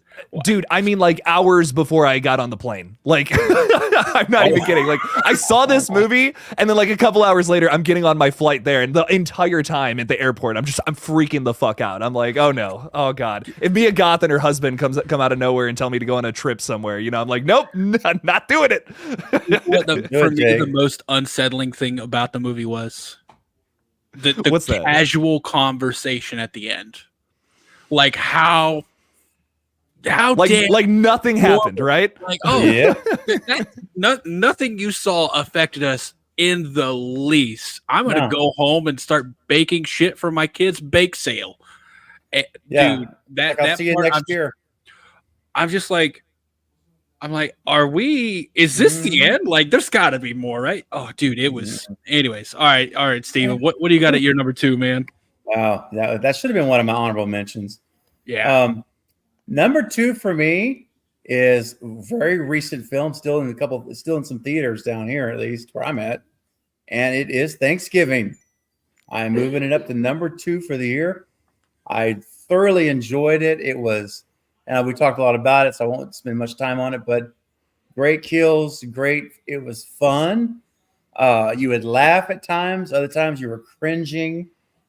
And there was so much great suspense, cat and mouse feelings in the moment, moments in the movie where you're like, oh no, he's behind this door. Hey, Joe, behind the door, and he's not behind the door. You know what I mean? The kind of moments where just you want in a slasher, and the way that the turns and twists and turns that it takes throughout the film. I mean, come on, guys! Like, and this was in the trailer, so I'm not giving anything away. But when you're seeing someone literally buttering and seasoning a human being to bake dinner. It is like, wow, this is next level stuff, man. And anyway, I mean, and you got a cat named Dewey, which is an obvious homage to Scream. I mean, it's just, yeah. Guys, if you haven't seen this film, you've really got to see it. If it's still in theaters where you're at, it's going to be on streaming probably next month, I would imagine. Hopefully, probably mid-January. So keep your eyes peeled. But it is, yeah, it's easily my number 2 best slasher. I think it's the best slasher of the year. It had far more suspense than Scream 6, which is sad. There were so many elements of this movie that I wish had been in Scream 6. You know, just I'm like, oh, why couldn't we have had that in this movie? You know, but having said all that, it was great to see Patrick Dempsey back in a kind of a featured role in a film again, and I'm still holding out hope that Mark Kincaid will be back with Sidney Prescott in Scream 7. I'm going to hold on to that till they announce the I was about to say till Spyglass messes up again. Who knows? Gosh, so Gary Barber, go away. Can you find a new job? Can we fire this guy? I think Burger King's hiring down the street. I don't want him messing up my Whoppers like he's messing up my Scream 7. No, don't put him there. Avoid that location. Taco Bell, go somewhere. But anyway, so yeah, Thanksgiving for me. Gotcha. All right, Sarah. I saw your eyes rolling, and I know why. And we're going to talk about Thanksgiving again here in just a second. So, but first, what's your cannibalism? Okay. What's your number? Don't watch The Green Inferno then. I did. It was a mistake. Speaking of Eli Roth, don't watch The Green. Wait a minute. Does he have a thing for cannibalism? Yeah. Now that I think about it, it's like, wait a minute. That's 2 of his, like, I don't know. Anyways, what's your number 2, Sarah? Okay, so here's the thing. I'm going to get roasted, and I'm okay with that. You won't. I won't roast you. Because here's the thing. When you told me about this, you didn't specify that it had to be horror. So I'm going to be real. I could have come on here and said that I liked Talk to Me. I could have said that I liked Thanksgiving. I could have lied to your face, but that would be no fun. No. There is not a single horror movie that I liked this year more than I liked Fast X. Yes. Wow. Yes. Makes me so happy. Okay. Yeah, there's nothing wrong with that. No one's That is a I'm not correct gonna roast answer. you. Like, Some my people number will. 2 movie of the year is Fast X. Like, it's so good. Like, what more could I want? It's got cars. It's got family. It's got characters coming back from the dead. Like, I had a great time. I mean, that's kind of similar to Scream 6. I mean, without the cars, you got the family, you got the characters coming back from the dead. So I can't. There you go. And you know what? Fast Jason X had. Momoa had corpses taped together. Like, I was about to say, That's one a thing really good point. Fast X had that Scream 6 didn't was Jason Momoa in one of his craziest roles of all time. And he was in a absolutely lavender suit. He was unhinged. yeah. I loved it. You know what? After seeing that, Jason Momoa is the next Ghostface. I'm there for it. No one would survive that movie. I have no shame. I love that franchise. It is the second best movie of the year. There's nothing wrong with that. You should not have shame. I said the Pope's Exorcist, so I can't hate on Fast X at all. Yeah, that is kind of embarrassing for you. Sarah. Burn. Zing. Okay, I see how it is. Hey, I will say this about Fast X. Jason Momoa did make it interesting. You know what I Oh, mean? Like, 1000%. He made it freaking interesting. It's like, what is this crazy bastard about to do next? You know what I mean? Because that's the vibe that character gave off, and he did it so good. Like, He was so such unhinged. such a different person from his other roles that you're used to seeing him play. You know, he was that spoiled son. You know what I mean? That it just seemed like, you know, he knew he had everything, and then you find out that he's a freaking psychopath. You know what I mean? Like what you said with the bodies, and they were sitting there in the chairs. Like, it was nuts. Like, Yeah, Sarah, I got you. Fast Oh my X. God, when he was blowing up the Vatican, then he looked at his little minion. He was like, "How could you do that?" Yeah, crazy. He was crazy. It's I haven't just seen it's great. I'm obsessed with this film. Like, I think it is Really? just the most ridiculous, over the top movie ever made. Like, nothing touches it. I can't think of Which one is movie that is more over the Crazy, top. considering in the last Fast movie they went to fucking space in a Pontiac Fiero. They went Oh, to man. space in a Pontiac Fiero, and this is the most outlandish movie. Come on. I'm just Wow. saying. Apparently, Keanu Reeves was supposed to be in this, but didn't have time. You know who else didn't have time to be in it? The Laws of Physics. Those went over in 2. So Yeah, buckle come up. on. I'm just saying they stopped getting cast long ago in the Fast movies. But the thing is, now they're acknowledging it. Like Tyrese Oh, yeah, did a 1000%. monologue about how it's insane that they're even still alive. They Oh, talk yeah. about all the stuff that happened to them. Like it's incredible.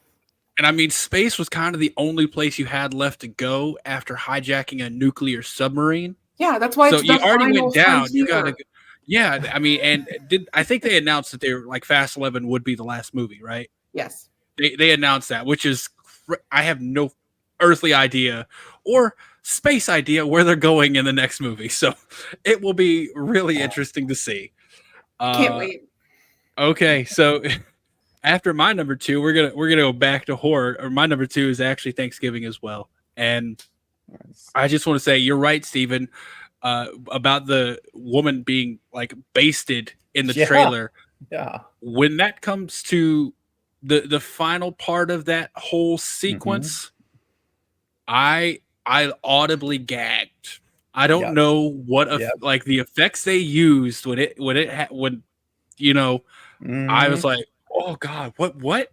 Yeah. And after leaving the theater, I know I messaged, I think I messaged you saying this, Steven, but I know I messaged at least 3 people when we were talking about it. And I said, this is what I wanted Scream 6 to be with Thanksgiving. Like, and I've talked about it before. One of my favorite scenes is when the John Carver is chasing the girl, and it's in like the hair salon school area, and the camera's following him, and I don't know the like attitude that the killer had with the axe, and just how confident they. I was like, yes, this is what Scream 6 should have been. And I was it's the reason that Scream 6 isn't on my top 5 list. And like after seeing this, I'm like, this proves there is a Scream level slasher that can still be made. Oh yeah. And I'm talking like original, like first 4. Yeah, like there's first 4, yes. You can make something that's on that level still. That's right. And it just shows you just got to have good writing. Yep. And you can make that happen. And it makes me sad that Scream 6 wasn't on that list. So, but my number 2 is Thanksgiving. And Michael, I know you got to get out of here pretty soon, man. So you're going to be first up to give your favorite movie of the year. My favorite movie of the year. Well, I'm pretty sure I know what it is. It's a little off the rails from what we've talked about, but I'm going, and not a lot of people have probably seen this, but I'm going with Godzilla -1. Best movie theater experience I've had all freaking year. When I left when the movie ended, the people in the theater were standing and clapping. The people next to me were crying, and I got out of there like, holy fucking shit. Like, what just happened? Like, I went into that theater like Godzilla's going to step on some stuff. We're going to get some cool action. But I ended up loving the characters and actually caring about what happened to everyone. And I was invested in the story. Yeah, Godzilla, that was bad. Like, but he wasn't at the forefront, and I was okay with it. Again, Godzilla and a Godzilla movie wasn't at the forefront, and I was okay with it. That's how well this movie was put together. They painted a perfect picture of the situation. I'm trying to do all this without spoilers. They painted a perfect picture of what life would have been like in that situation. Like, it was fantastic. This is a day one Blu-ray for me when it comes out. I guarantee I will own this movie, and it will be the standard from Toho for me from now on. Now, Godzilla X Kong, when that comes out, I expect that to be like the Avengers. I want a big bucket of popcorn and a giant drink, and I want to watch Godzilla and Kong give each other high fives as they fight something. You know what I mean? I know like Godzilla shouldn't high five him with that Infinity Gauntlet on. Yeah, I know. Like he could snap his fingers at any time and change life. You know what I mean? I get it. Go climb some high skyscrapers. Right. I don't have that same expectation, but what Toho did was just like, wow, man, like this is something special. And if you haven't seen Godzilla -1 yet, and you're not big on Godzilla movies, just know that it's not it's not a typical he's going to step on a bunch of stuff and it's going to end. Like it's way different, but it was beautiful. Do you know why it's called -1? I just learned this. I did know, and I don't anymore. Like, doesn't it have to do with the war being like 0 and like? Yeah, so like they said the war after the war, Japan restarted at like 0. Like they were at the bottom, but then Godzilla happened, so like they're even further. They're like -1. So that's why it's called Godzilla -1. And when I heard it, I was like, that's really impactful.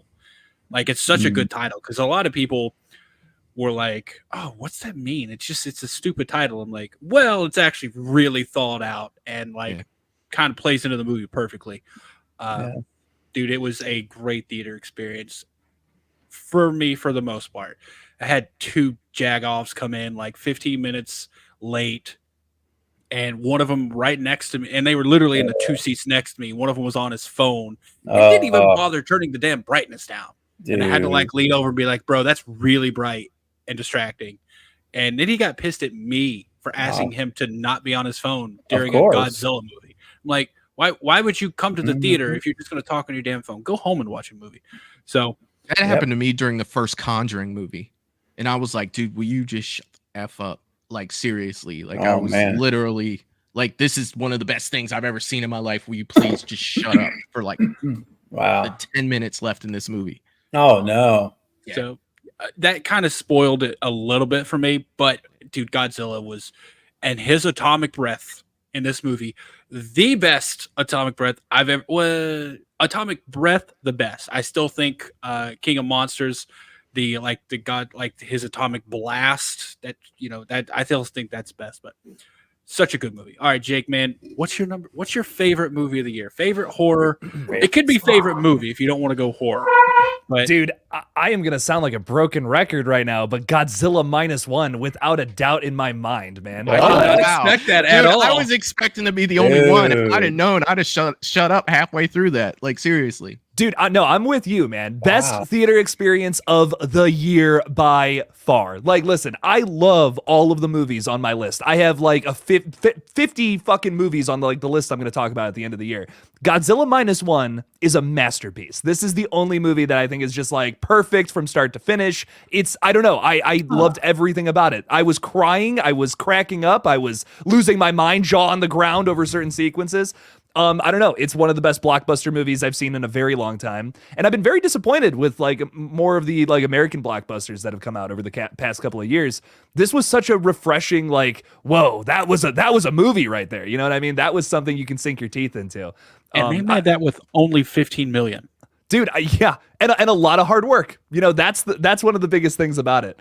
I don't know. I feel like so many movies are like, let's just get them out. You know, we got to get 100 Marvel movies out this year and 100 series. This movie has been in post-production for like 2.5 years or something crazy like that, just to make it look perfect. And I'm like, I have so much admiration and respect for this movie. It's one of my favorite, if not my favorite Godzilla movie, and easily the best of the year. Wow. I was not expecting that, man. I was not expecting you to say Godzilla -1. I don't know I love what Thanksgiving. I expected. I do want to say I love Thanksgiving though. That's number 6 on my list. That was number 6 for me. Yeah, I got you, man. No hate at all. Like, it was so good. I can't say no. It's not on my list. I'll go ahead and say that. It's not my number 1, but man, there's only like, I don't know. There's like 1 or 2 things I had that were like, but they were nitpicky things. They were like, if you're trying to find something, and this is as a cinema lover, like what pains me is that most people in the US are going to find out that it's all dubbed and they have to read it and they're not going to go see it. And I'm like, get off your lazy asses, put on your reading glasses and enjoy the damn movie, because it is top 3 Godzilla movie at least of all time for me. Amen. Like dude. He is the most terrifying. When his fucking dorsal fins start popping up and you hear the sound, I'm like, I'm shaking. Like I'm scared and I'm not even in the damn situation. I'm like, bro, it just everything about it.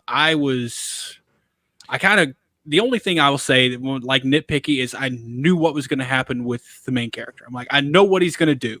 Like from when it first opened and they're on the island, I'm like, I know what his character arc is going to be, but that's okay because they executed it really well. It was simple, but it was perfectly executed.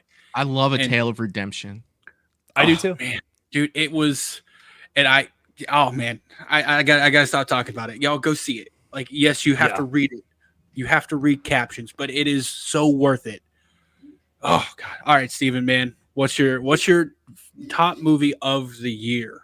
Yeah, so it's been talked about before. My number one is definitely Saw X. It is my favorite of the year, hands down.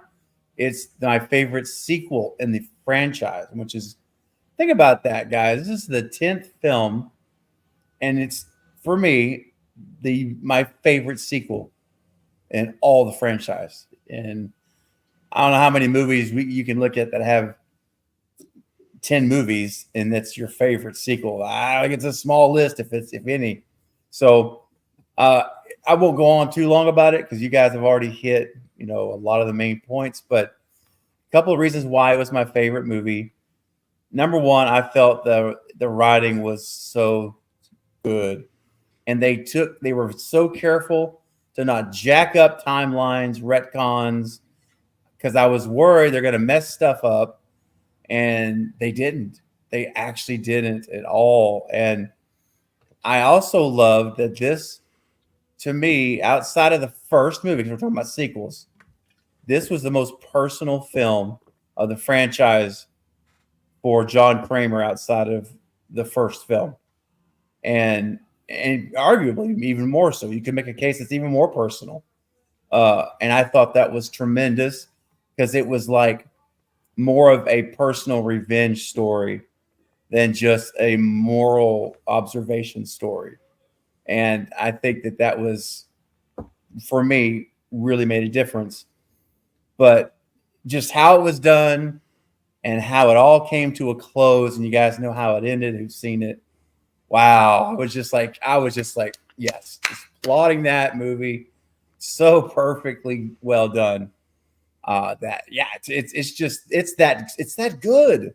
It is that good. So yeah, it took the top spot. When the minute I got through watching it, I said, oh my goodness, this blew my expectations away. And Eric, you mentioned it earlier. It wasn't a cameo. We're going to get a cameo from Tobin Bell or Shawnee Smith. It's going to be a little snippet. No, it's their movie. It's his movie. And it just goes to show, and I'm not to cross the streams, using a Ghostbuster reference, but I appreciate that, by the way. Hey, man, thank you. See, I know there's some out there. Appreciate it, Michael. Crossing the streams here in just a second. But I think it also goes to show, I know they're different movies. I get all that. That Sidney Prescott, I have to go back to Woodsboro, that you could still make a Sidney Prescott movie featuring her that can be done and written well, can be an amazing Scream film again. And rival, not necessarily equal, but it could be right back in those first 4 Scream film categories. I believe that. I know it's a separate issue, but I think that you can look to Tobin Bell and Saw 10 and say, you know what? You're almost 20 years later from Saw 1, 2004, you can still be done. 19 years later, you can still pull it off perfectly. I agree. I consider, perfectly, honestly. I definitely think you can as well. I would love to see them do that. Really quick, Michael, I know you got to head out, man. I do. Thanks for stopping by, giving your list. I don't know if I knew that's how it was going to go, but Jake, Yeah. you're awesome, dude. Godzilla minus one. I thought I was gonna be the only one, dude. Hell yeah, man. Like seriously. Hell yeah, man. You guys have just bonded at Yeah, I a was new about level. to say, like, Hold a on. lifelong friendship has just been There. formed. That's the high five.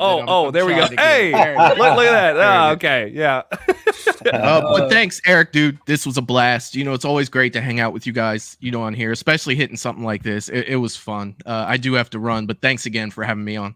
Yeah, man, I'll be jumping in the chat of your stream when I'm done. 80s bracket tonight, right? 80s bracket, yes. Oh, It- bro. 80s horror bracket. If It y'all are is. interested, Michael, if you want to drop the link, and I'm sorry I haven't been great at this, but Michael, I know the links for my guests who have channels have been in the chat, but yeah, Michael's going to be streaming after this in fun. 20 minutes or so, an 80s horror bracket. So, and I've seen 2 of these things already, and they never go. They did a 2000s bracket just to throw it out there.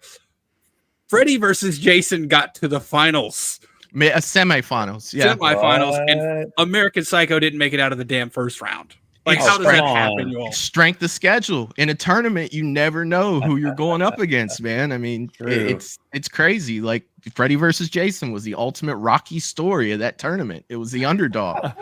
Man, I Wow. anyways, yeah, so after we're done here, man, y'all go check out his stream and vote on some horror movies. Michael, once again, man, thanks for coming, and have a good stream. Hey, take See care, ya. guys. Bye, Michael. ya. See you, Bye-bye. buddy. All right, Sarah, what's your number one? I'm very curious about Ooh, this. me too. So again, it's not horror, but just follow along with me here. It's okay. I have been waiting for this movie for years. It was the concluding chapter to one of my favorite franchises of all time, and it was The Equalizer 3. Ah. Hell I yeah. love Denzel Washington.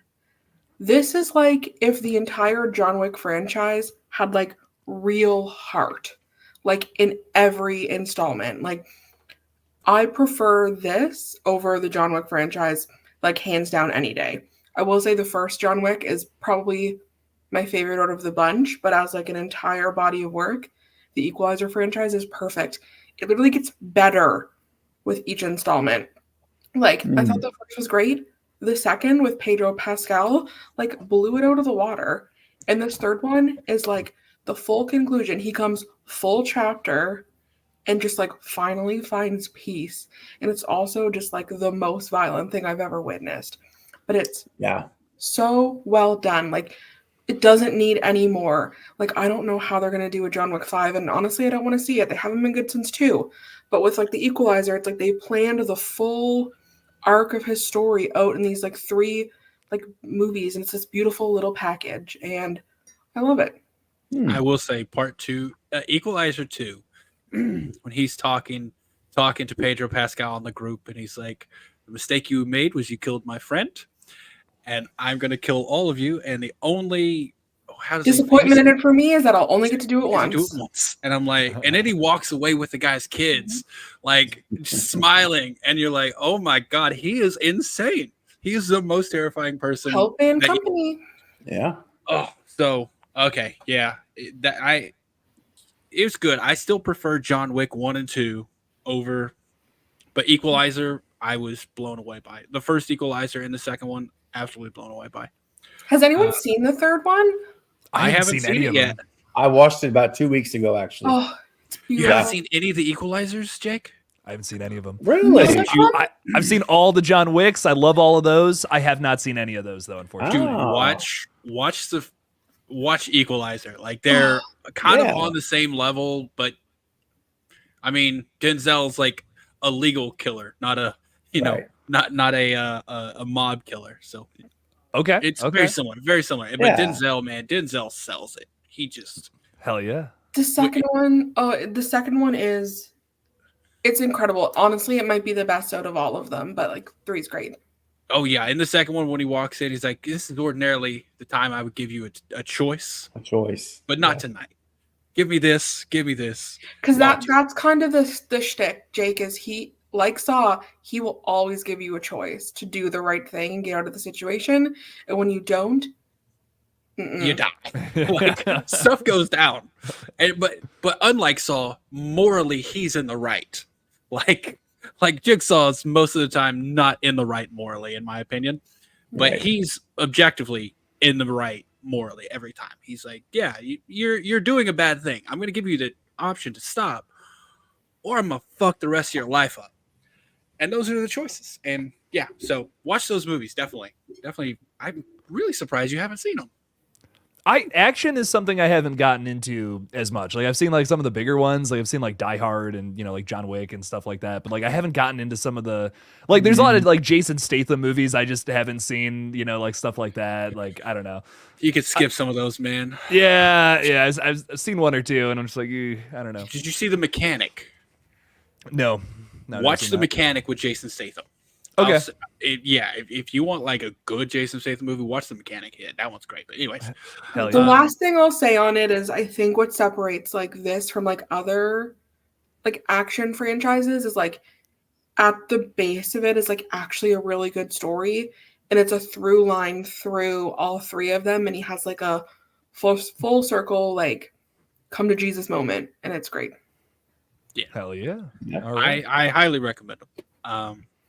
That is not my number one, but it's a great movie. My number one, Steven, I just realized your number two and number one are the same as mine, because my number one is Saw X.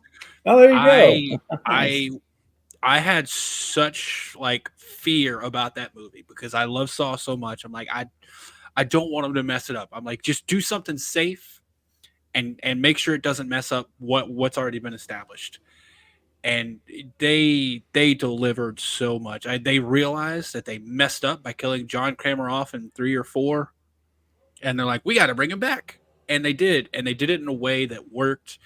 And I didn't buy into the human side of Jigsaw. I'm gonna be honest, I didn't buy into it. I know that's what they were going for. It was entertaining to watch, but in the back of my mind, I'm like, if she was successful in killing him right here, there'd be so many people who would just continue to live the rest of their lives now, like who wouldn't die.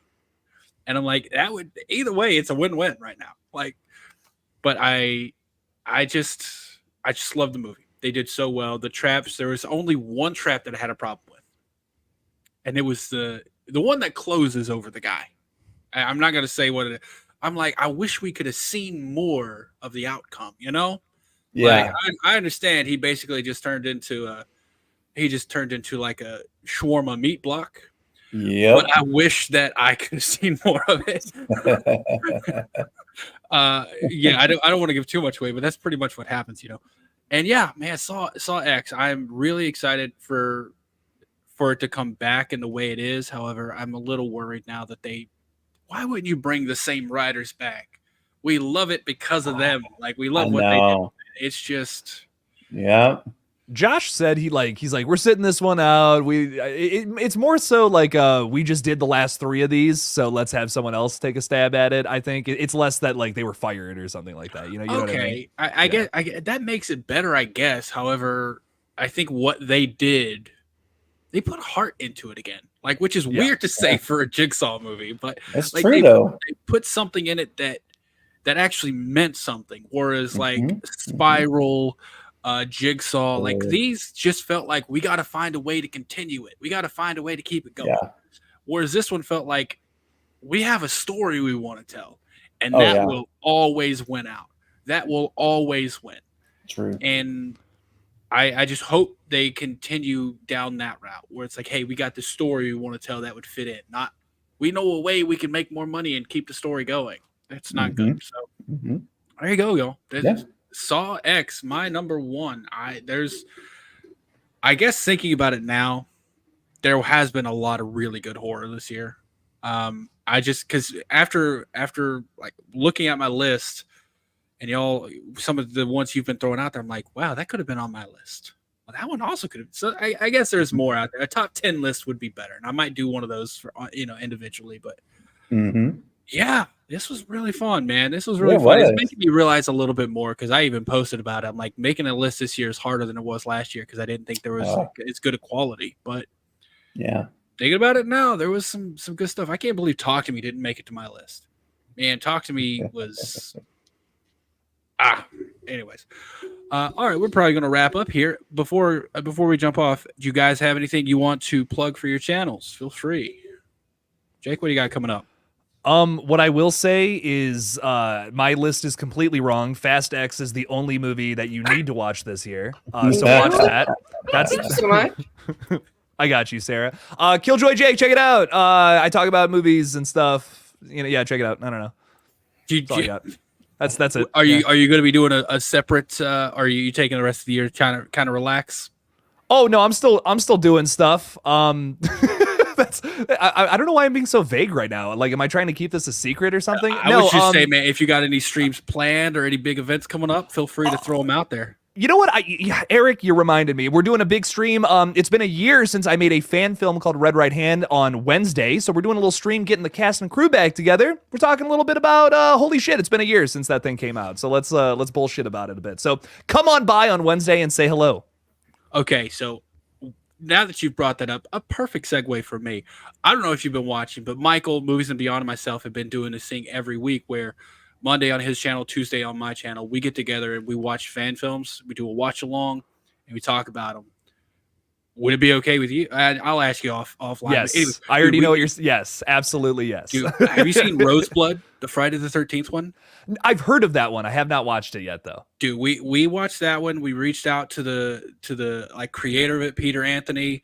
Lar Park Lincoln is in it from Seven. Bro, she jumped in the chat while we were watching it, as well as a lot of the cast and crew.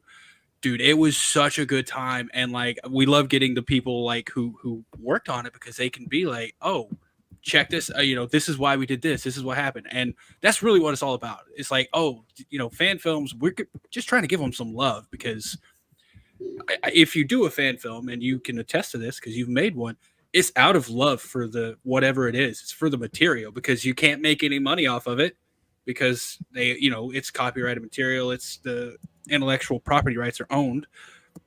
So you're really just making a film, which is a lot of work, of pure love for it. Yeah. And so that's what we're just talking about them, and like, throwing some just advertisement out there and love for some fan films. So, and Red Right Hand was definitely on the list, because I do majority Scream ones on my channel. We do majority Friday ones on his channel. So that's definitely a conversation I was going to be reaching out to you about. Yeah, man, that's awesome. A year. It feels like it just came out. Dude, I know, man. It's a weird feeling. I'm also, very excited. We're working on something else for next year right now. So I don't know. It's a lot of emotions, man. A lot of things bubbling up with this coming back. So it's exciting. I'm hyped to kind of talk to some of the cast and crew members too, just on that stream. So it's gonna be a fun time. And that's this upcoming Wednesday. Yeah, Wednesday, like 7-ish. Sweet, man. I do something I'll never forget is watching Red Right Hand. And when you start talking about Limp Bizkit, I literally said out loud, "Are they doing this right now?" That might be. Man. Oh yeah, I lost it. That might be my most favorite sequence of the whole movie. Is that American Psycho homage? That was so good, dude. I don't know. There was some fisting sequences that were were up there as well. Oh yeah, there's some great stuff. But just seeing the unhinged, it was just great, man. And of course, immediately I knew it was Patrick Bateman. Immediately, I'm like, dude, we're going to go there. Let's go. I'm not even kidding. I said out loud, "Are they doing this right now?" I know. Same. And I would have, if you gave me like a million guesses as to what was going to be in your fan film, that wouldn't have made the list. It was very surprising, and that's what I loved about it. Oh, dude, it was so good. And getting on the technical aspect just really quick, I know you did the what was it, Indiegogo or Kickstarter or Kickstarter, yeah. You did one of those, and man, what you made that feature-length movie for is insane. Yeah. Like, thank you. Roseblood, we were talking to him, and he's like, it was a little bit higher looking production budget, but he's like, we had $50,000, and I'm like, oh wow. I'm like, bro. And my thing is like, you give this team like $1 million, and you would have you would have a Friday film better than some of those things we've gotten from studios. And that's what I'm talking about. One of the big things about these fan films, like if you had a budget, even take that up to 50,000, your movie was already good. If you had 50,000, Dro, you would have came out of there with a studio quality film. I have no doubts about that. I appreciate it, man. Thank you so much. I'm blown away every time I see a fan film, and yours is one I go back to for that, just for fun, man. It's such a fun one. But so yeah, dude, I'll definitely pop in that stream. I love hearing the behind the scenes stuff on making movies. So, oh yeah, Steven, man, what do you got coming up on your channel? I know you got a lot. Yeah, I'm working on some stuff. Tonight, I'm actually planning to stream at 9:30 Central. Just a little casual hangout, just talking Scream, talking thing. It really doesn't matter. Just talking horror, end of the year, right? Q&A, just chilling tonight at 9:30 Central. So if you guys are awake and want to hang out for like an hour and a half, I'm not going to go crazy late. Just going to hang out for a little bit. Come join and be a part of it. And then tomorrow night, I'm interviewing the production designer of Thanksgiving, Peter Mahaichuk, at 8 p.m. Central tomorrow night. We're going to find out all about the sets, the designs of the production he did for Thanksgiving. And that's always fascinating to hear. Dude, I'm really curious about how they built the John Carver house scenes. Like, the tunnel, or not the tunnel, but like the underground scenes, bro. I was like, yes, I'm very curious about that. So me too, man. I'll definitely be there. Nice, appreciate it, guys. Yeah, hope you can make it. Hope you can make it. Yeah. All right, I'll definitely be there. And Miss Sarah does not have a channel, so music channel. Music channel needs to happen. You have a lot of opinions, and if any channel would happen, it would be music based. There you go. You go to so many concerts. I think you go to more concerts in 1 month than I've been to my entire life. Because it's what I do for fun. I never have. I'm weird, and this is gonna throw people. I'm not a fan of like live music. It's weird. I prefer studio produced music. I don't know. There's been like one or two that I've seen. It's weird. Hosier. I actually went with my fiance because it's one of her favorite bands. I saw him, and that's the first one where I've been like, I like being here live better than listening to it like on like, just on my phone. And that was a weird experience for me because that's never happened, but it has made me want to go to more concerts. But who knows? Yeah. So Sarah, music channel may be coming soon. I know Steven, you usually push it. I throw it out there whenever I can. We'll see. We'll see what happens. You'll be the first to know. Everyone will be the first to know on this community if she comes out with it. But everyone, thank you so much for stopping by and giving your list. I'm glad there was no hate thrown toward anyone for their list, even though I feel like, I threw the Pope's Exorcist and someone called me out on it. I don't know why. But, they said Fast X. So we'll see. We'll see if anything gets edited out. Who knows? I mean, don't dish it out if you can't take it. I'm just don't start if you can't finish it. A stream the other night, the entire chat got turned against me, and it was y'all were voting on it. Like it was we did a bracket, a Christmas movie bracket. No, context. The entire stream got turned against. You chose wrong. I told your fiance to whoop your ass. I'm just saying, y'all voted on the movies. It didn't go anywhere that y'all didn't vote for. So with that, we're going to end this before I get in more trouble. Thank you, everyone on the panel, everyone watching live, watching on the replay. Thank you all so much for stopping by. Everyone on the panel, I'll see you backstage in just a moment. Bye, everyone. See you next time.